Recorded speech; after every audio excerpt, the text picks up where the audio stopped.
Good afternoon, everyone. We're going to go ahead and get started. I'd like to take a second to introduce Besma Momeni. Dr. Momeni is an associate professor in the Department of Political Science at the University of Waterloo and the Balsillie School of International Affairs. She's also a senior fellow at the Center for International Governance and Innovation and a fellow of the Pierre Elliott Trudeau Foundation. She's been a non-resident senior fellow at the Brookings Institute in Washington, D.C., and also a visiting scholar at Georgetown University's Mortara Center. She's authored and co-edited over 6 books and over 60 scholarly peer-reviewed journal articles and book chapters that have examined things like the IMF, the World Bank, as well as petrodollars, regional trade agreements in the Middle East, and economic liberalization throughout the Arab Gulf and the Middle East. She is also the author of the new book, which you should all pick up a copy of outside the front door there, entitled An Arab Dawn, Arab Youth and the Demographic Dividend They Can Bring. So join me in welcoming Professor Momeni. Thank you. Thanks, everybody, for coming. The good news is that this is going to be a talk that's going to be a positive outtake on the Middle East. So you're in for not being depressed for a change when talking about the Middle East, which is really an important starting point. And in fact, one of the reasons why I really was motivated to write this book was because I would go to the region many, many times, and having traveled the region over my own lifetime, seeing things get better there, and yet things in terms of the portrayal of the region just seem to get worse when talking about the Middle East, particularly from the West. So the book is really about a region that I think is at the cusp of an enormous amount of positive change. And if you were at one point impressed with those young people, for example, during Tahrir uprisings against the Mubarak regime, it's the same youth. They haven't changed. The region may be inundated with forces, and I'm happy to talk about this in the Q&A, like ISIS and radicalization, but that does not represent the region. And I always have to remind my own students, if we're using the numbers of ISIS, for example, and this is just a segue, I apologize to bring this up front, but if we think of ISIS as being 30 to 50,000 fighters, that's the high number is 50,000. The Arab world on its own is 380 million. That is equivalent to 0.00001%.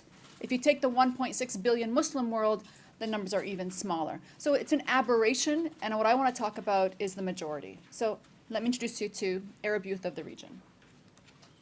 So one of the things that I really want you to have as a takeaway from this and from my book and the talk is that there are profound intergenerational changes.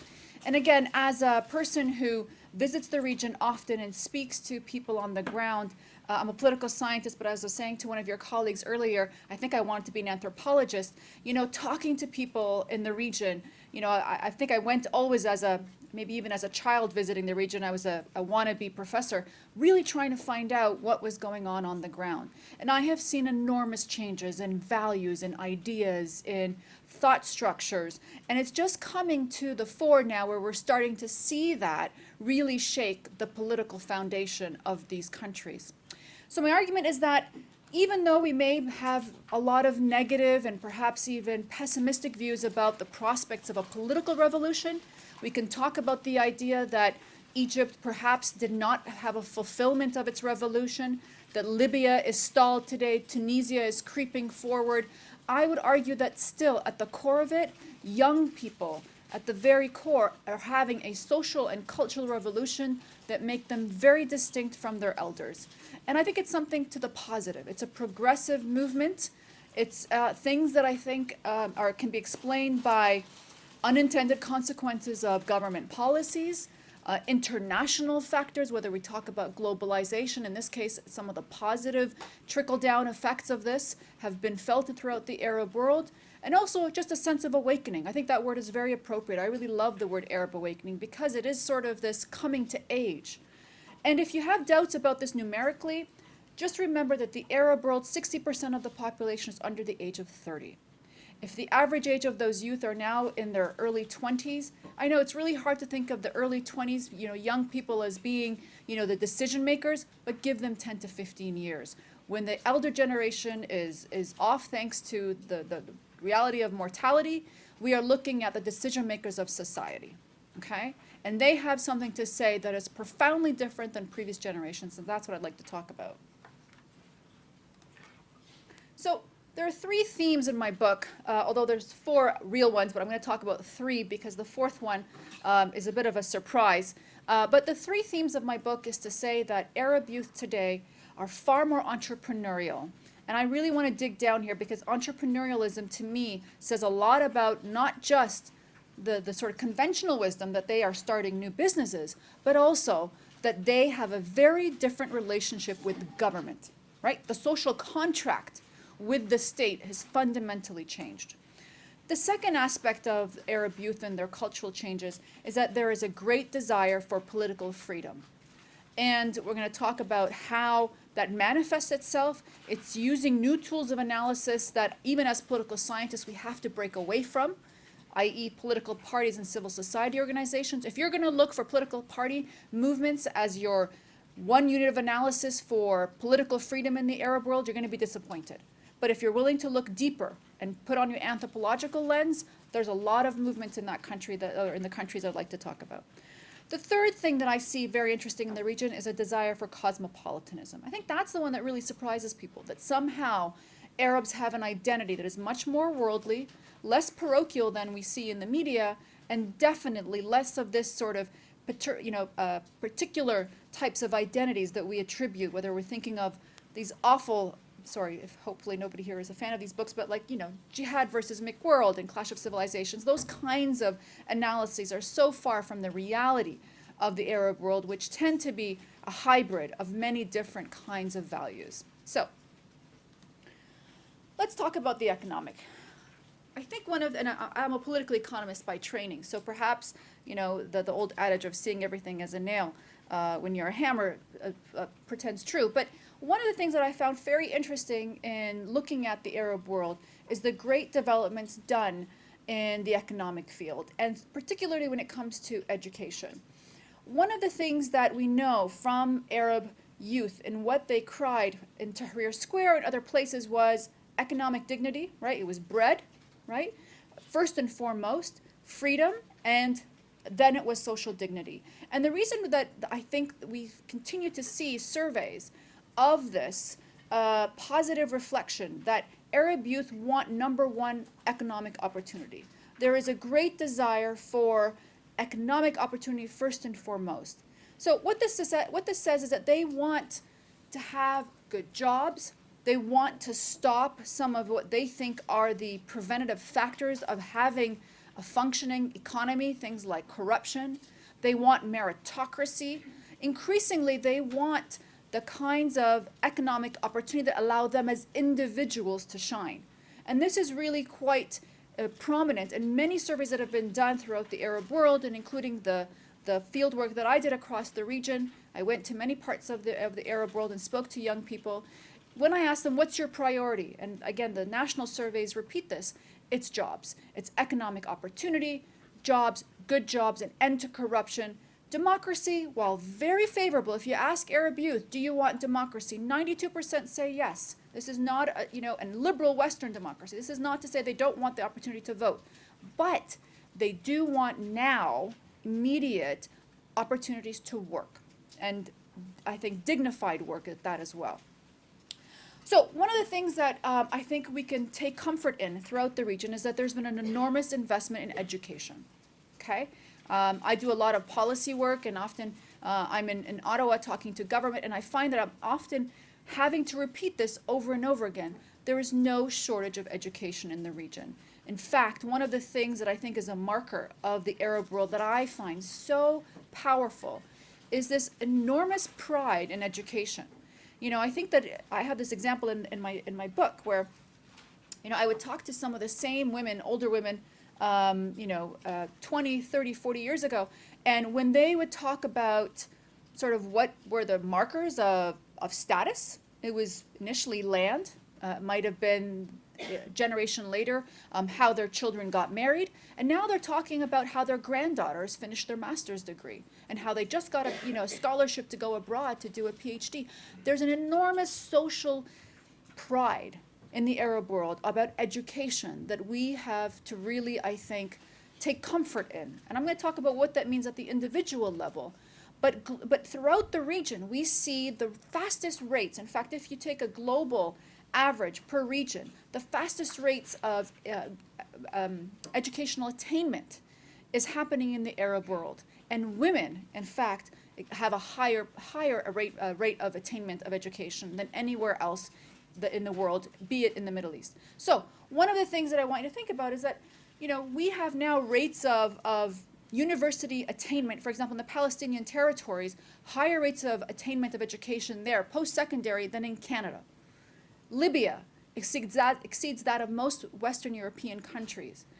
Young people have a university degree, and that comes with a lot of confidence. That comes with a new sense of identity. Just this great example, 77% of Emirati women have a university degree. That's profound, right? I mean, that is a goal. Now, we can talk about the quality of education. I think that there is a lot of legitimate criticism to be said that the quality of education needs to improve vastly in the Arab world, okay? An enormous emphasis on rote memorization, continued, not the beginnings of, or I should say, there needs to be a greater emphasis on critical thinking skills. The very pedagogy of the curriculum is still lacking. There's a lot of room for improvement. But what I want you to get from this number and this idea is that Arab youth feel extremely empowered by their education. In fact, one of the things that I found fascinating in talking to them was the comment that I have a university degree and that prime minister does not. Or, I have my master's degree, I'm going abroad to a Western university to get a postgraduate degree. I'm not going to take it anymore that X ruler or Y ruler has the right to tell me that I should be quiet. I'm just as educated as he or she is. I mean, those kinds of comments really come to the fore when you talk to young people throughout the region. Just to give you an idea, I mean, the post-secondary education throughout the Arab world, we have seen a doubling almost of university institutions. So there's been an enormous effort into building university campuses. I won't talk about why that was. I do think it was not expecting this sort of intellectual rise of young people. It was really to fill a need of what was often given to them as policy prescriptions from institutions like the IMF, like the World Bank. So in appeasing many of these international financial donors, countries followed suit, and what do you know, the unintended consequence has been a generation of very educated and now confident young people. Some of the investments in the region are quite remarkable. I mean, the King Abdullah Education City, for example, $4 billion going into trying to create a state-of-the-art education complex, 18,000 students, 7,500 faculty members. It really is, I think, enormous investment. Many of the Gulf countries need to be given credit. In fact, this is, I think, one of the challenges we have in seeing the Gulf region continue to really be some of the most autocratic places. But the one credit they need to be given is that they put a lot of money into education. And in fact, I'm going to talk about one education program that I think will give, or is, I think, attributing to a social and cultural revolution today, and that's the government of Saudi Arabia. But I'll look at that in a second. So one of the things that we see in addition to this education rise throughout the region is an enormous amount of entrepreneurialism. I can't tell you how excited I was that when I was in the region, people talked about creating their own businesses. It's something that a number of really great authors like Chris Schroeder have written about. And, if you go to many of these cities in Rabat, like I visited in Egypt, in Cairo, in Amman, in the UAE, there's this great desire to really create their own businesses. And I've been really trying to figure out what's the political value of that, because this is something as a political scientist I'm quite interested in. And when you dig deep and talk to these young entrepreneurs, and by the way, I mean, just to give you a sense of entrepreneurship, entrepreneurialism in the Arab world is higher than anywhere else in the world, okay? I mean, to give you an example, the world average of entrepreneurial spirit of women, for example, 10% of the world average are women entrepreneurs, or I should say, of the world entrepreneurs, 10% are women. In the Arab region, it's 30 to 50%. There's a great desire by women to also have their own companies. And some of these are not your small little, at-home kinds of retail businesses. I mean, some of it is that, I mean, creating jewelry and then the rest of it. But also we're seeing now some of these scale up to be very interesting small to medium sized enterprises that are making quite an impact. One of the things that interested me about this rise of entrepreneurialism is, what does it mean about the relationship between these individuals and their governments? And what I'm seeing is this breakdown of the social contract. There is this feeling amongst Arab youth that, the government is not serving me anymore. Okay? The government, which is actually, I think if you had if there was a concept in political economy that seemed to be stagnant in the Arab world, it was in the rentier state, right? This idea of the benevolent state contributing all of these social welfare goodies to the masses. And this was obviously the autocratic bargain. It's the reverse of what, I think, the American system of, there's no taxation, no representation. Well, that's exactly what you get in the Arab world. They don't tax you because of all this oil wealth that comes into the region, so no representation. That autocratic bargain is breaking down. And Arab youth today are saying the government needs to serve me. Okay? And if we look at even the Arab Spring, the way the Arab Spring started, one of the things that I found so fascinating was the argument by many Arab youth who said, I'm not going to blame these isms, these, structural problems out there that have been used as these tropes by Arab leaders to explain why we're underdeveloped. You're the one stealing money. You're the one that's behind all of this corruption and lack of putting in good policies. And so there's a greater pressure on Arab governments for accountability. And I see it in Arab youth today more so than before. And some of this is online. I mean, I'm going to talk about connectivity of Arab youth. But one of the things that's quite interesting is obviously seeing them come into the streets was a very visible reminder of them calling for this. But even online, some of the most interesting hashtags are things like, "Where's my money, brother?" which is, a Saudi very popular hashtag that was being used criticizing the Saudi government for, look, you say we're wealthy, where's the money, right? Asking governments to be accountable is something that previous generations did not dare do, okay? And they didn't dare do it because there was this great trope above them saying that they were a country at war, there were all these enemies, both near and far, and so we had to have people be quiet for the sake of stability. That logic is no longer resonating among Arab youth, and I think that's really quite revolutionary. So Arab youth are going it alone, and this is something that I think when I talk to young entrepreneurs, there is this great desire to not only just start these great businesses, but to go very far with them, and they're quite ambitious. One of the things that I had an opportunity to do is to go to some of these youth startup kinds of conferences. And, they point to, I mean, some of these, you may think that they're the simplest things, but some of these are apps, for example. And these apps end up being really successful and quite popular and very lucrative. And now they're trying to take those apps and make it go global. One of the things that's really helping Arab youth is they have really high rates of connectivity. In fact, one of the things we don't give credit for in the Arab world is an enormous investment in connectivity. Arab youth are connected online, very connected. In most parts of the Arab world, we have 3G technology, 4G on its way, and the smartphone penetration is almost at 85% in many parts of the Arab world. With $50 smartphones sort of coming soon to a store near you, that's going to be a huge boost in the capacity of Arab youth to get online and to get some of these products and services and ideas out there. So, yes, Arab youth want political freedom. And this is, I talk about the economics a lot, but this is not to sugarcoat the reality that politics is important to many Arab youth. They do want accountability, they do want meritocracy, but they do feel that political reform is badly needed. But one of the things that I think people are not taking enough time to do, and I'm guilty of that, and many of us who are political scientists who are looking for change tend to look at the usual markers or units of analysis like political parties. We fixate on these issues, understandably so. We look for civil society as markers of political liberalization. But I think one of the things that, and I think political scientists in the room would agree, the Arab Spring was pretty much missed by all specialists in the Middle East studies, right? Particularly political scientists should have seen and known this was coming. Why? because we were looking for these markers. And in fact, if you wanted to find out where the revolutionary conversation was, it was happening online. And this is the thing that I think is quite interesting.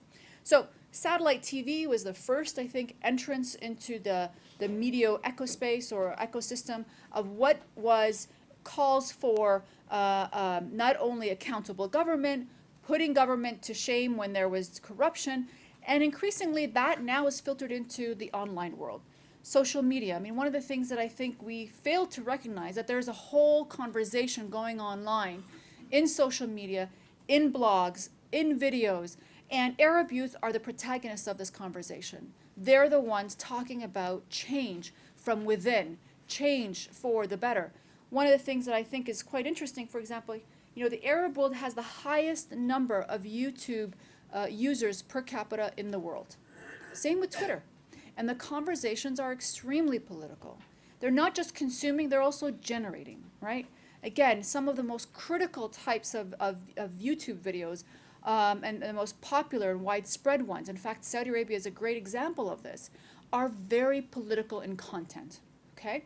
It's asking for accountability, asking for, again, an acceptance of or appreciation of meritocracy, all the things that you would think just don't exist in a very parochial society like Saudi Arabia. But quite the contrary, there's a lot going on, but we're just not attuned to it, I think, as political scientists. Blogs, you know, one study done out of Harvard, 50% of which were done by women. There's an enormous, I think, cultural change in the Arab world where women are increasingly more vocal. They're online, often protesting things like patriarchy, very much, and this is one thing that is surprising, and I'll talk about in a minute, also very religious. One of the things that we need to, I think about when we talk about the Arab world is not try to divorce religion from progressive values and attitudes, because in fact they're coming in this very interesting symbiosis in the region that I think is quite unique.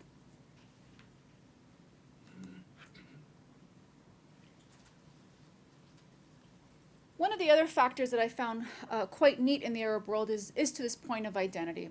You know, Arab youth have for too often felt as though the world, and I think the discourse even in the West has perpetuated this, you know, that somehow they were forced to choose.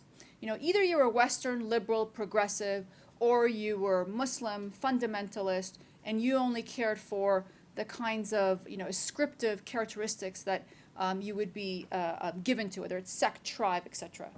And one of the things that is so interesting about Arab attitudes, and the polls that have been done across the region, is this enormous feeling that they are neither Western nor Eastern. They're this hybrid, okay? That they are part of both societies. And this is something that I see very, very visibly. In fact, one of the things that I think is most, you know, let's say visible, is the way that many Muslim observant women choose to wear their hijab. And that's the most visible, I think, example. You know, they want to wear the hijab, but, you know, they also want to, you know, buy the latest couture from Zara. They want to shop at Mango. They want to wear all of the Western fashions, but they also want to wear their hijab. And that's just one example, but take that on to everything from increasingly the video games that young kids are wanting to play. They want to play video games that are sensitive to their Muslim culture. They want to play with dolls. One of my favorite enterprises is the Fulla doll in the Arab world. You know, the Fulla doll was basically a challenge to Barbie. And she has her day wear, right? And she has her outerwear, which includes her hijab. And it has all of the accessories, no Ken doll. It has all of the accessories, and it's a very popular brand. Now, I know these are sort of, they may sound trite, but it's something about Arab people today, and I use I apologize not to say that Arabs and Muslim are synonymous, because it's a very multicultural and multi-religious territory and area, but many and most Muslims are Arab, or I should say most Arabs are Muslim, and so many of those who are Arab and Muslim do want to have both identities. They want to be very Western and very Muslim. And this is something that we need to come to terms with, I think, in understanding the region. It's quite, I think, a different way of looking at it.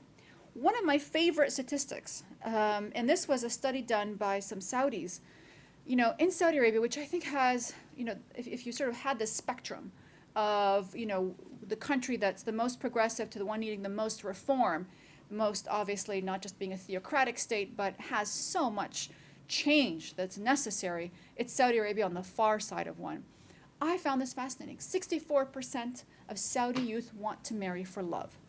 You know, in a country that's segregated, official segregation, that's very high. Okay? That's a high number. A decade ago, the same study was done, it was 53%. So there's an enormous change of values, this individualism that's coming through the Arab world that I think is quite unique.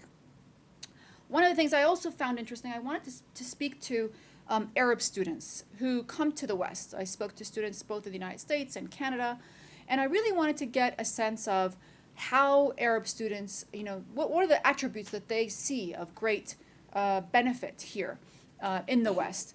And specifically, I want to introduce you to a program that I think is going to bring really this kind of social and cultural revolution I'm talking about to Saudi Arabia in particular. The Saudis have, since 2005, invested in a program called the King Abdullah Scholarship Program. And basically what they do is they tell their young people, if you get an acceptance letter from a foreign university, we will pay for you to go there, we will pay your tuition, we will give you a stipend, allow you to come back and forth to Saudi Arabia once a year. And this program has resulted in about 90,000 students to the United States alone every single year. Okay? We are now in a position where Arab youth, add to that a couple of other countries like Kuwait, the Emirates, Egypt, we have more Arab students coming to the West than any other group, okay? Exceeding that of China, exceeding that of India per capita. It's quite enormous, and the numbers are pretty darn close even on a nominal amount. The amount of students that are here from the Arab world studying are quite spectacular, and I'm going to talk about what they bring home with them. The program is so great that I think one of the things that I love about it the most is that this year they're at 50% women. Previous years, 2 years ago, they were about 45%. A few years before that, we were at 40%. This year, they're at 50% women. Now, I just want you to think about this. So, a Saudi father is sending his daughter to go abroad to the United States, usually, it's the #1 destination, to get her degree. If that's not a social and cultural revolution from a society that pretty much segregates its people along the lines of sex, that's an enormous change in social attitudes at the family level, right? So these women are going back. I had a great opportunity to talk to these women who went back to Saudi Arabia. And what did they discover? I mean, this is fascinating because, you'd have these young women say, I lived alone for 4 years in the UK or the United States, and I lived alone. I functioned as an independent person. After 4 years, it was obviously a huge learning curve for me, but now I'm this independent person with my degree, and I'm going back to my country, and I'm being told by religious authorities that I can't change my cell phone plan without my father's permission? Are you kidding me? Right? So this is the kind of revolution that I see happening. 300,000 of these students every year are abroad. This is a program that started in 2005 and well-funded, and actually what I have to say is commendable at the Saudis that they put this money aside for them till 2020.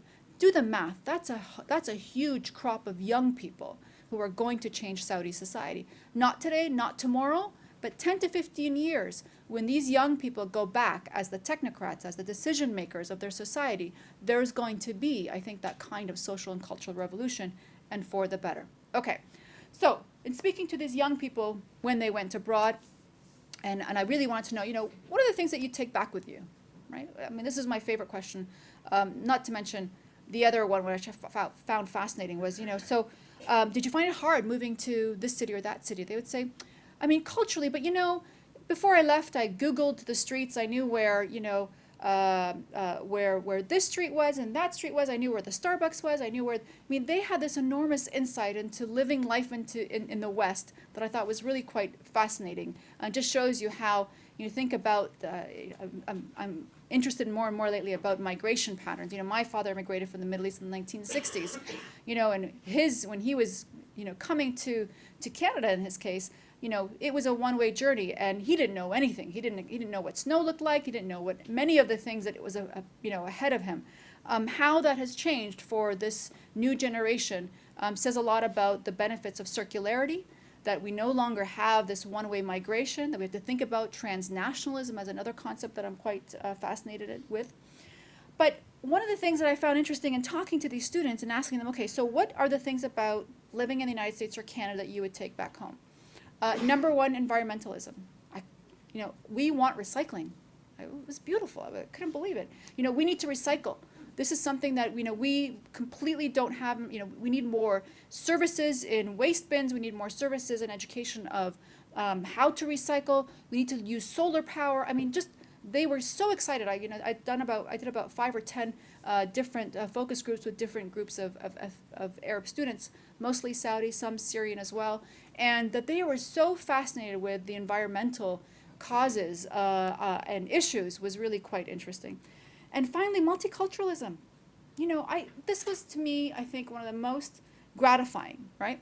I would hear this over and over and over again. They'd say, I'm a minority in the West, and when I come to the United States, Canada, or the UK, the way I'm treated is generally very positive. I'm treated as a human being. I'm given respect.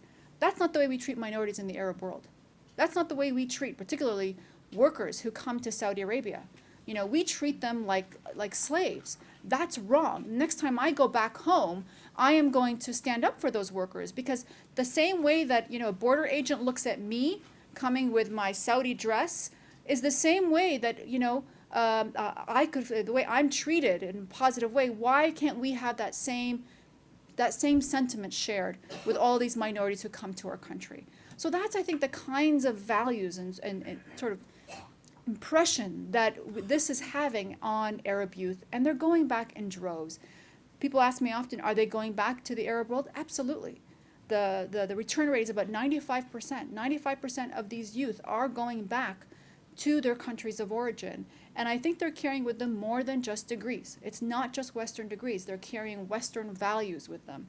And I think add it all together one day, again, looking at the Arab world as this demographic pyramid, whereby the young people are really the majority of the population, when they come to of age and are the decision makers, I think they're going to be very impressive. So my conclusion is to say that today's Arab youth are a new generation. They're much more dynamic than previous generations. There is more optimism in these citizens. They're more global. They feel very much as a global citizen. And I think that really the Arab Spring was just the beginning. And I know that it's hard to be optimistic at a time when there's so much despair in the region, but I want you to keep that in mind, that this is the story of the majority. The story of the majority is that the region is changing from within. It's not without its troubles. It's not an excuse for Arab governments to assume that that this is the status quo is good enough. Arab youth, in fact, want better.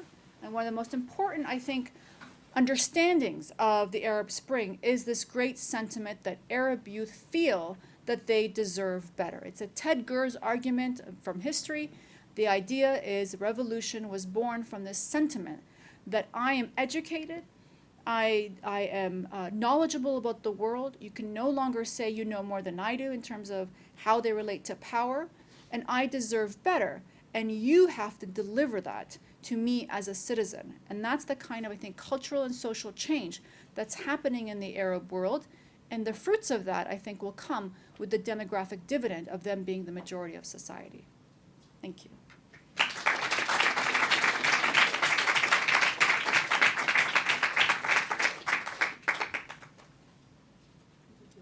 Yeah, I'll take questions, absolutely. I know there's going to be a lot of them.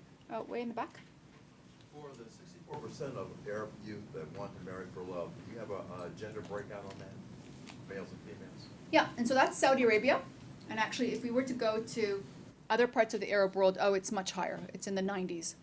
But in Saudi Arabia, where there's official segregation, it's 64%, and there was no discernible differences between men and women. Yeah. Yes, Shereen. Thanks for coming. So what I heard you saying was that, the reason why the Clash of Civilization argument was so upsetting to social scientists who know something about the Middle East, partly is because it cast the Arab world in this horrible way, but the other part of it is because it conflated culture with something that was more like political economy, right? And so, like, after 9/11, when Salman Rushdie's like, see, yes to miniskirts, yes to ham sandwiches, yes to lipstick, and no to, like, segregate. But part of the problem with that was that it assumed that if you are observant and don't eat pork, or if you don't want to wear a lot of lipstick, then somehow you're more like the terrorists. And Right. I mean, I think my question is, there's always going to be a difference of where we draw that line of. Right. So I mean, whether they want to marry for love or not, is that really an indication of what kind of governance they want to have, or whether they like Hollywood movies or not, or whether they, you know, and there's always this like, do we have to take everything on wholesale, or can they be, you know, have a different kind of cultural evolution, but then also aspire to more social, egalitarian, social justice oriented frameworks? And even Right. like the individualism, I mean, you can be more community oriented and have a better social justice framework than somebody who's really individualistic. Yeah, no, So I'm a absolutely. little wondering about sort of the cultural slippages of like, well, how do we attribute Yeah, what yeah. cultural thing to what political ideology? Yeah.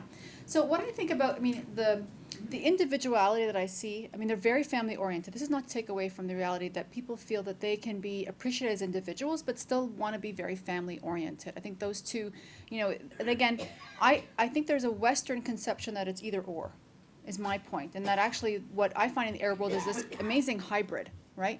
That they're maybe very family oriented, but they want meritocracy. And if you sort of think of the Weberian classification or all these other sort of cultural attributes, you know, sort of like these are two ideal types and choose. And somehow we've been forced in trying to understand the Arab world that somehow it's one or the other. And in fact, even the dialogue, you know, are they a secularist, right? Which we put in as modern and liberal, or are you religious? Oh, like choose between two. You know, they're two extremes in many ways, right? And I think Arab people reject those binary views of the way culture needs to be described. They can be very religious and also want to have a secular society. I mean, that's not actually, it happens all the time. It means that I want to have my right to be very religious in the personal sense, but don't want to be dictated to at a state level whether or not I should be able to or have to wear, let's say, a hijab or some other things, right? So I think it's about the fact that in the Arab world there's this hybrid, right? They want to take pieces of both and don't want to be pushed into these you know, binary tropes that have been given. And really this is, I think, and maybe perhaps as someone who studies the region, you know, the academic literature from those who study the region have become more sophisticated to understanding that. But I think there is still this overall general sense. And even in the way the popular media describes or mainstream media describes the Arab region, it's sort of like it's one or the other. Either you wear midi skirts and that means you're for democracy, or you wear a hijab, you must be, you know, one that supports the totalitarian Islamic State. No, right? So I think that's what I was trying to get at in the book, is really how they want to blend both very easily. And I also position it in that previous generations did feel like they had to choose, more so than this generation. One of the things that I really found quite fascinating is talking to a lot of mothers of young people. And I would hear this complaint over and over. Now, it was a little bit on the elite side, right? You know, you go talk to people in Cairo among the elite, talk to the Amani elite, talk to the elite of, particularly, I would say, outside of the Gulf, even in Morocco. I would hear these women say, you know, they're my age, and say, you know, my daughter is, you know, she's in her 20s and she wants to wear the hijab. I fought against wearing the hijab, right? You know, there's this sort of like, that my generation as a woman, we chose not to wear it. And now this generation is regressing. So then I talk to the daughters, and the daughters say, I don't see the conflict. Like, I'm a progressive Arab Muslim woman who wants to wear the hijab. I can do both. And I think that's what I mean by the intergenerational. That even that trope of choose was something that previous generations, whether it was because of the ideology of Arab nationalism that came with it, this very anti-Islamist trend, I mean, call it what you will, these modern states, I mean, sort of the Ba'athist Party and the Nasserists and the rest, were all imposing this idea that, you know, to be modern, we have to sort of shun religion. This generation does not feel that they're incompatible. On the contrary, they feel they're very much both. Does that help? Yeah, no, sometimes I heard you saying that, and sometimes I thought you were saying, oh, it's good that they're getting Western values. No, I like the fact that, no. So what I'm saying is that they, you know, they have a confidence about being able to integrate everything seamlessly, that there is no contradiction in their daily lives. There's no contradiction. And I think that's important for us. The book was really written for a Western audience to understand that in many ways, the Arab world does not have to be either or. That the young generation reject those binary views that were put on their parents. And they're very much saying, I embrace both of them. I am a feminist and I'm a Muslim feminist. The concept of Muslim feminist, and again, forget Progressive Brown, but in mainstream USA, telling them that there is a progressive Muslim, things like those are oxymorons, right? So that's what I'm really trying to get at, is that there is this great, I think, symbiosis of values that are both Western, some of it is individualistic, and very family oriented and religious, and they coexist in this way that I think we don't appreciate. Yes. I thought it was a very enlightening talk. My first question is related to how you kind of talked about the education rates among these youth and how they're going to be the new bureaucrats of the societies that they enter back into.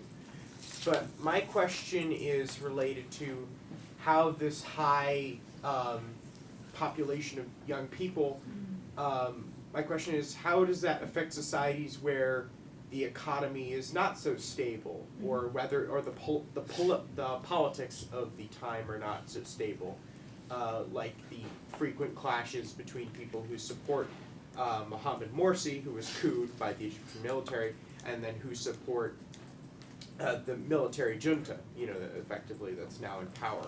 Right. Or in places like Yemen with an incredibly high population of youth, like a vast majority of the population, but at the same time, the economy is completely stunted and there's a civil war going on. Like, how does that high youth population in cases where, in countries that are not so stable, doesn't that have a negative effect? Doesn't that have a negative effect on the overall stability of the country? Yeah, and the book, in fact, the final chapter is as a political economist, I really lay out how the governments really have to work on inclusive growth. One of the things that, but I do want to take part with this idea that economic frustrations will lead to violence, because I think that's also that causal link has been, I think, there's a lot of problems with that. So what I do think, though, is that many parts of the Arab world, and you pointed out Egypt and Yemen, and obviously Syria, you can put in that as well, are not in a state that I think we can, with ease, talk about this transition. It's going to be a much bumpier ride. Obviously, 22 Arab countries, we are talking about a few that are in a state of heightened civil war, and I think latent civil war in the case of parts of Egypt. Nevertheless, I do see something going on with Arab youth there that is part of the awakening. One of the things that, there's a picture of the cabinet of Sisi that stands out. If you look at the latest cabinet of General Sisi, you can't find someone under the age of 70. It's a very old cabinet. And one of the things that I think is, again, a virtue of time, we have to be patient, but I think there is a young crop of people in Egypt in particular who are just waiting to take over. It's going to take time. This is not an excuse for the status quo. It's just to say that I think we are, we can't assume that this is going to be business as usual forever. It's just not. I think I can go all day and criticize a lot of government policies that the Sisi government has put in place. But I think that really the revolution of Egypt in many ways is not done. There has been a temporary rise of nationalism in Egypt that is, I think, slowly abating. And the luster of Sisi is really wearing off.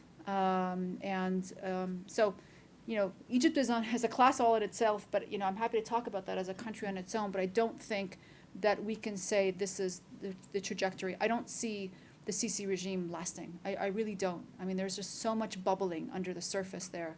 How it will happen, how the transition will happen, I would love for smart people in government to recognize that they have a window of opportunity to provide the kinds of economic dignity that young people want and take advantage of that. I don't think General CC can, first of all, there's no domestic capital enough to create the kinds of industry. They do need to attract foreign capital. They do need to allow investment. Will investment come to a country like Egypt today? I don't think so. And so there's a lot wrong with economic policy making in the country that would be a lecture all on its own. But at the core, I think what I'm trying to get at is that there are young people who are questioning the very structure of the way things should be. Egypt is a big country to change. It's a huge, huge ship in the ocean that it's going to be very difficult to turn it around. And that's one of the reasons I think, Morsi's government had such difficulty. It's a mess. As a political economist, you can no longer do satisficing, sort of edits on the margin. You need to complete wholesale reform, and that's going to disrupt a lot of powers that are in place throughout the country. So I know I didn't answer your question. It's more to say Egypt is hard. Yes. How do we see this translating to what you're talking about, positive change 10, 15 years down the line? We've seen during the Lebanese Civil War, Lebanese Right. society was very educated, but you saw the massive brain drain and exodus. Yeah. We've seen the same thing happen in Syria, where we have an educated populace, but that leaves the people staying to fight are the uneducated masses. So I feel like even if we do invest in this quality of people, if the major systems are so out of place, we saw these revolutions by educated youth start and get quashed and quelled. How do we see this transition? Yeah, no, I agree. And I mean, the You Stink movement is a perfect example of that youth frustration, right? Very much non-ideological, but just saying you're incompetent, right? I mean, the You Stink movement in Lebanon was saying, you guys are incompetent. And that's, the You Stink movement is a perfect example of what Arab youth represent today. They are just saying, we want functioning governments, right? We want you to get the job done. We don't want platitudes. We don't want you to give these speeches about isms and blaming everybody else for our problems. We want you to get stuff done. And so it's a perfect example. In terms of your question about brain drain, I've been really struggling with this because one of the things that I think has changed my view on this is the idea of circularity. That brain drain is a passé concept. When people immigrated 40, 50 years ago, they were a loss to their community. Today, with brain circularity, the number of Arabs who now invest back in their home countries, for example, is extremely high. We have seen, in fact, some really interesting household data that was done in Egypt showed that expats, so Egyptian expats, were more likely to send money home to start businesses than ever before. And the numbers are quite outstanding in terms of people are investing in their home countries, not just buying real estate, but investing in educating young people. Money, workers' remittances and remittances generally are being used to, again, start small businesses. They're real drivers of the economy. In some cases, these companies that are being created hire 25 to 30 people. That's the average size. So there's a lot of, I think, new thinking out there about not brain drain, but not just brain gain, but brain circularity. That, in this world of transnational, movement of people, that to think of one person as a loss when they leave a country is no longer the case, with the fact that money flows so easily, people flow easily. I often give the example, my father's, trek to Canada was an immigration. It was a one-way ticket. I have cousins who now opt to come to Canada, and I say they're transnationals, they're not immigrants, because they seem to have still a business in their home country, they're traveling back and forth, they're investing over there, they're buying property here, they're contributing to the education of this cousin, of that cousin. They're more connected, right? Part of that is information communication technology. My recent cousins who traveled, who have immigrated to Canada, I say it's like they never left the Middle East. They're, on Skype and FaceTime, and, they know the latest jokes. There is a connectivity component to that. The immigrant experience is no longer a one-way experience. It's very much a circular one. So this is not to say that, there isn't a challenge on the ground. You talk about, Syria, which is an extreme case. In fact, one of the things that we are seeing is a real depletion of the expertise of the country through the refugee crisis. It's not a mistake that many of those refugees are teachers. I mean, it's a high number of those who are on the refugee trail have been teachers. There's a huge brain drain problem. And it's akin to actually what Iraq experienced in the 1990s when we had the Oil for Food program. The great exodus, my colleague Joe Sassoon does some work on this, right? We're very much the intellectuals. So that is obviously a problem. But I do want us to also question our impression of what immigration, is, because I think it's much more, interconnected in ways that perhaps, and the Lebanese community is your perfect example. I mean, really, let's be honest here in terms of many Lebanese seem to have, a foot in two lands. They're very connected. They travel a lot. They invest. They care about home politics. Some of that is obviously facilitated by rules that allow them to vote in home politics. So Tunisia, for example, has now instituted this, which has made, in fact, I think it's a very positive thing for Tunisia, because now many of those in France and Germany and other parts of the Western world have a stake in the future of Tunisia. And in fact, we saw some of the highest voting rates. At one point, the numbers were almost at par with Tunisians voting in Tunisia. Those in the expats, those abroad, were at the same level of turning out the vote. So there is a lot of room, I think, to reconceptualize and think about immigration in ways that I think are more of a two-way. Does that answer? Sort of. Okay. I answered like half of it. I guess the other part of my question was more political rather Yeah. than economic and cultural. So I see like these people are very culturally, economically invested in their society, but even looking at stable regions such as the Gulf and Iran, you see, I mean, a lot of those governments' heads are Western educated. Most of the Iranian government, like top heads, are all Western educated. If these people are getting educated, what's to say they don't just come in and buy into the system? Right. And these educated people don't just continue working for these regimes, Yeah. or having a civil society under these regimes. Like, I'm spending time in Qatar and the UAE. Like, Right. those are a lot of educated societies, but people put up with the injustices of the government. Yeah, no, and I actually, that's a very good point, but I think that, so when we look at the education pattern of, let's say, many of the Gulf countries in the 70s, they did send their political and economic elite. But one of the things that's quite interesting now is there's a huge democratization of those scholarship programs. In other words, you are finding now there's a lot of poverty in the Gulf. I mean, we can't, it's not all shiny, particularly Saudi Arabia, which has a huge poverty problem. Many of those who are going and I spoke to some of the families, they were very poor and actually, ironically, there was an economic incentive, because here you had, sending your daughter off or your son to go study abroad meant that they were being taken care of for 4 years. They weren't a drain on the family purse, right? Really interesting. So there's a new level of democratization of those scholarships that are, I think, different than the previous generation. You're absolutely right. If we look at the political elite of the Gulf, particularly those who were educated in the West in the 1970s, the Harvard-likes and the rest, they're the technocrats today imposing some of the same autocratic ideas that we see in place. But what's different about this system is that you just need to come with an acceptance letter and go to the King Abdullah Scholarship Fund, and you will get access to the same generous program that someone from an elite family. So that, I think, is a little different. Okay? Yeah. Please. You could probably help me I would love to. articulate my question.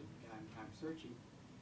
I like my country. I'm happy. But don't they have a few things they want to do better than we do? Oh, yeah, of course. What are they? Oh, well, I think families are huge. They think they can have better family structures. Ours Absolutely. is so fouled and mixed up and broken. Yeah, I'm yeah. being exaggerating. You're exaggerating, absolutely, but yes, faith. And how will they do that? Because maybe they can teach it. Oh, I love that. That's great. That should be my next book project.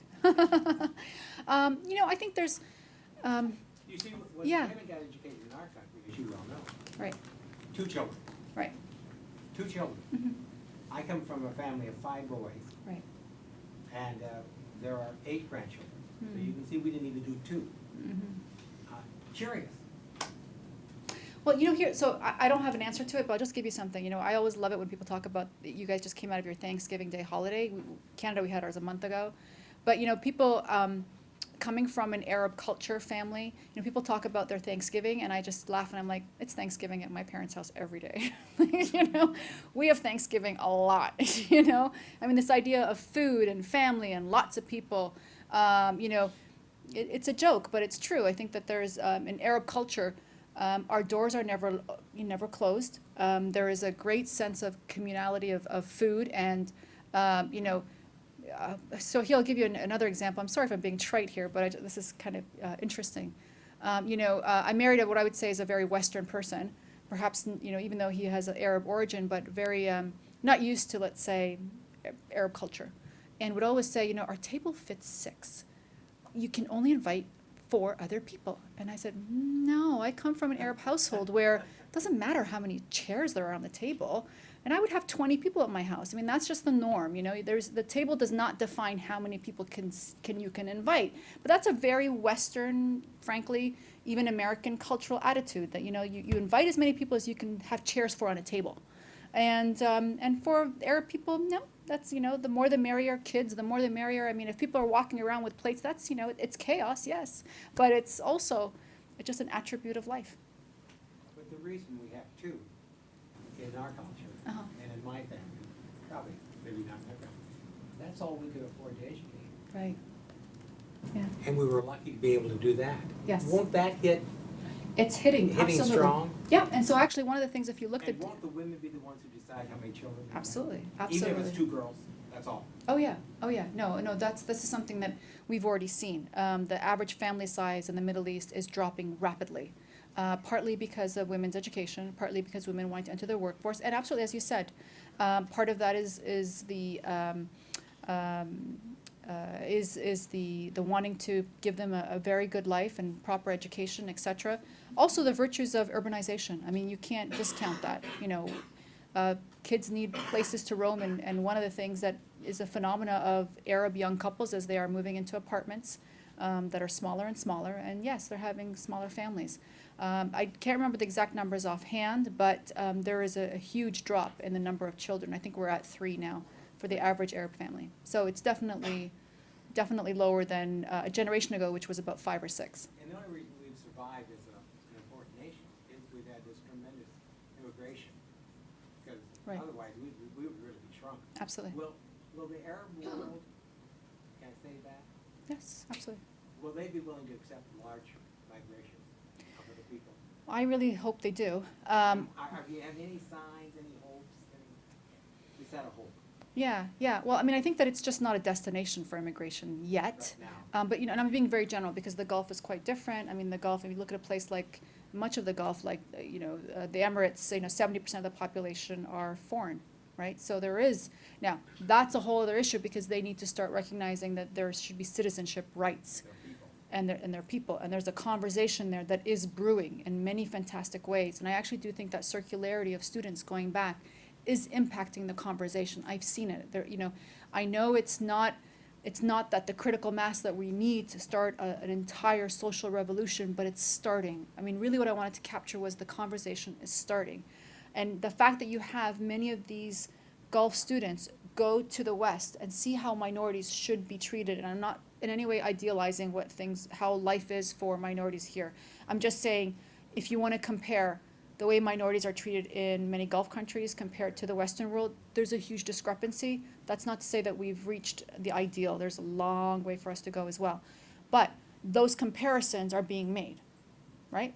And even if they face discrimination here, which many of them will, it shakes them up to realize, oh, that's what discrimination feels like, right? Which is another thing that I've seen, is that, oh, that's how they look at me. They look at me like that. That's how I looked at many of those, Indian and Bangladeshi workers when I was in my country.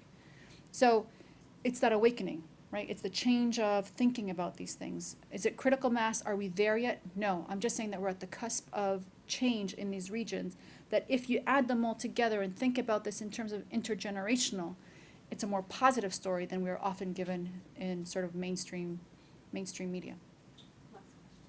Oh, last question. Oh, this is a hard one, yes. Do you want to take both of the questions? I would like that, yeah, and I'll answer both of you.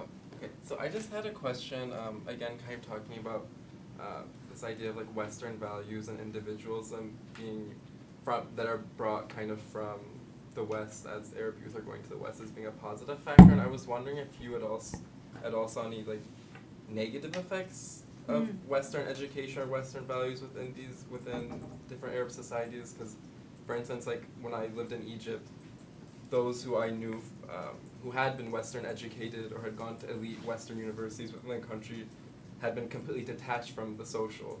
Like it's not that they weren't detached from the family. Like family values in the Arab world are very important, very strong, and perhaps stronger than here. But what I observed was that, for instance, there was no sort of understanding of Arab society or an Egyptian society at large. Yeah. That, you know, the person who was not getting their like pension or their social services and had been denied that from the government was completely foreign to those who had been Western educated. They had no idea. They had no idea what these people who weren't using like smartphone apps and who weren't part of this new like technology revolution, and you know, because in Egypt you have in Cairo like this new startup culture, but that's like completely an upper class elite kind of entity that's detached from 90% of the population who don't have, who are struggling to get, you know, food on their table. Yeah. And so that, for me, like that kind of was a signal that maybe like this idea of individualism and maybe these Western values are detaching people even further and further, those people who are going to be the elite, those people who are going to be, you know, directing the government from the Right. social. So I was wondering if you would all, Yeah, I'd what like- your comments on that are. absolutely, absolutely. Maybe I'll take that question, I'll see if there's any. Yeah, I think my question actually is a nice compliment. Oh, great. It's more methodological because I'm interested in what research methods you use specifically, but more generally, there's not a lot of social science research that comes out of the countries that you're studying. It's probably very difficult to take a population-based sample and then ask survey questions that would capture the full range of the socioeconomic spectrum. Yeah. And I bought your book and I'm looking through it quickly. I noticed in here you cite a survey from 2011 of middle-class adults in Egypt, Saudi Arabia, and Morocco. And so it causes me to wonder, and I'm not a Middle East specialist, whether the statements that you're making about the sort of new generation of youth in the Arab world are based in population representative samples Yeah, happy to. or more qualitative Yes. samples. Okay, so the book leans on about 20 different data sets of surveys, not my own, done from all across. And some countries are better than others in doing local surveys. In fact, Egypt has one of the best. They do a population household survey that's probably, I think, by far some of the best work done. So I've looked at the full gamut of surveys to look at some of these value changes. Now, it's really interesting because you know, these surveys are looking at everything from what do you know, what's your main staple for breakfast, but then every once in a while you get some value survey. So it was really a fishing expedition to really find a lot of these great surveys. But one of the things that I was really interested in doing is going across the region and talking to people. So often I did focus groups, and I did focus group with youth, and I tried to go into different places. One of the things that obviously went to some universities. I did go into malls, which actually was really interesting because, and I know that you think that lends itself to more elite, but very interesting, malls tend to also attract a wide variety of people because they're safe, clean places to hang out. And sometimes you would find even lower middle class and, dare I say, not quite people from villages, but definitely lower middle class who would go to these places. I went to train stations, bus stops, did impromptu kind of little focus groups. Don't tell research ethics. Oh, this is all being recorded. Oops. And where else? And actually, you know, a lot of villages. I mean, when I was able to sort of find someone who was willing to sort of take me on, I would ask the weirdest thing. Can I go see your family in their village? And can we just gather some, you know, young people to talk? I sympathize with what you're asking me because I think much of the book and what I've presented to you today can seem very superficial and consumeristic. But I did see this even in some of the villages, the pride of education. So that reflection of, you know, for example, you know, women in many of these villages, you know, had a university degree and would talk with a great deal of confidence that their parents would just, you know, they would be surprised at. There was this really, I could see this intergenerational kind of challenge and shift there. One of the things that I found for women in many of these villages was that the education opportunity was great, and they went and they got their degrees, but then they're going back to a village with no economic opportunities. So it's really kind of very depressing when they come home. And some of the women that I talk to, I mean, they're all about, I need to get to the city. How do I get to the city and create an opportunity for myself, especially under the situation where it's really difficult for me as an Arab woman to go to the city and live alone, right? So these are new kinds of conversations. And we would, we'd hear some interesting kind of ways of negotiating that from, well, 3 of my cousins, we're all going to go, and, our uncle's going to stay with us, and we're going to have an apartment in the city. And, there were really creative kind of ways of challenging, social norms, but not really, right? All of that, I heard a lot of that, and they tended to be from the villages, which I think was really quite interesting. There is a change. There really is a change, even among some of the rural side. And part of that is, I think, this almost universal desire for education that is just, it's palpable. I mean, I can't, if you go to the region and ask, like I said, an older woman, tell me about your family, she will start telling you about her son having this degree, her daughter having that degree. I mean, there's just this pride in their education that is just unbelievable. It's not about, I own this, I own that. It's about knowledge, which is it's something, right? And I think that it's going to percolate upwards in a very positive way as we move forward. The question of Egypt is a great one, because I think Egypt is honestly the most challenging. I know that's kind of why I got stumped on yours in many ways too, because it's the hardest one to fix. You still have 40% illiteracy, right? You still have an underclass of society. I mean, it's not even just, you can't call it lower class, it's underclass of society. There's a huge problem and a need for an enormous amount of investment. Where in many of the Arab countries, you can talk about this fantastic rate of educational attainment, but in Egypt, there's like 2 societies. There's one that's illiterate, which still tends to be that 40% of society, and then you have a whole other segment of society that fits more of the general norm of the Arab world. So in many ways, Egypt stands apart. Now, it's obviously problematic that Egypt is the most populous Arab country, right? I mean, even from my own analysis, I think Egypt is a hard nut to crack, and there's a lot of work to be done. I don't have easy solutions on Egypt because it is so hard to crack, to be honest. But you're absolutely right that, there is a segment of the Egyptian population, the middle class and above, who are in line with the rest of the Arab world and follow a lot of the trends that I'm talking about. And then there's this underclass of society that, frankly, the government just wants to ignore. And they want to ignore literally, like create a brand new city so that no one has to see the underclass of Cairo.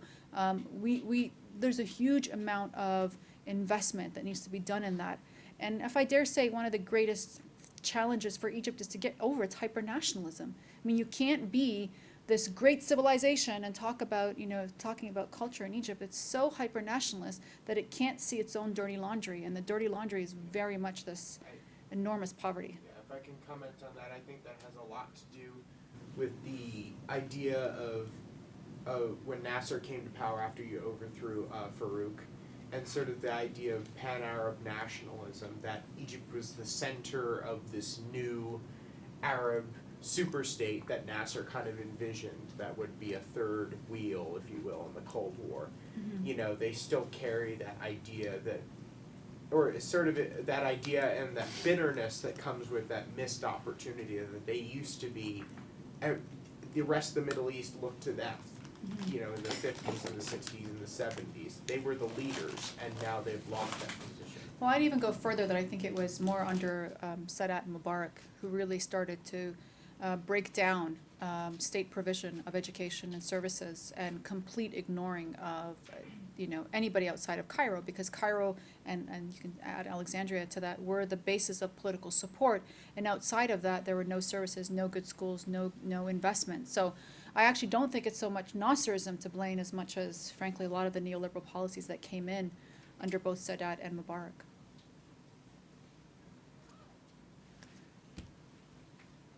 The book gives more information, I promise, and puts it better, way better than I could in 40 minutes. Can I ask you a question? Oh, yeah.